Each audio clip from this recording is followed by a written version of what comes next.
La pierre philosophale et ses applications. Les maîtres de l'art nous apprennent que le but de leurs travaux est triple. Ce qu'ils cherchent à réaliser en premier lieu, c'est la médecine universelle, ou pierre philosophale proprement dite.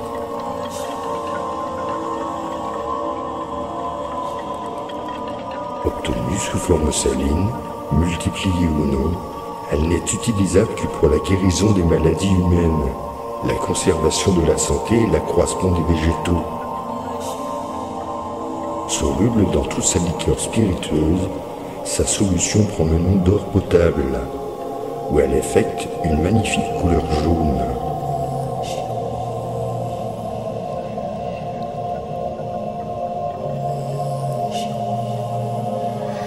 Sa valeur curative et la diversité de son emploi en thérapeutique en font un auxiliaire précieux pour le traitement des affections graves, voire incurables.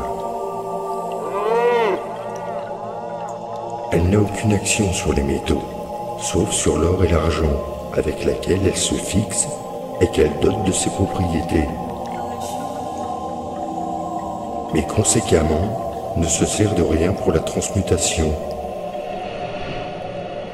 Cependant, si l'on excède le nombre limite de ses multiplications, elle change de forme, et au lieu de répandre l'état solide et cristallin en se refroidissant, elle demeure fluide, comme le vif argent, et absolument incoagulable.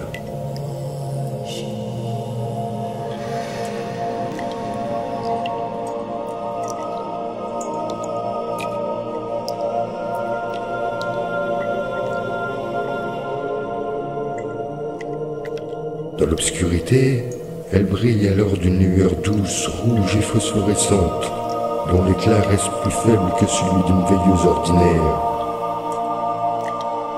La médecine universelle est devenue la lumière inextinguible. Le produit de ces lampes perpétuelles, que certains auteurs ont signalé comme ayant été trouvées sur quelques sculptures antiques.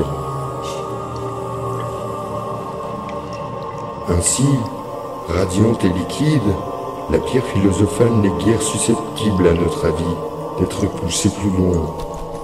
Vouloir amplifier sa vertu ignée nous semblerait dangereux. Le moins que l'on pourrait craindre serait de la volatiliser et de perdre le bénéfice d'un labeur considérable.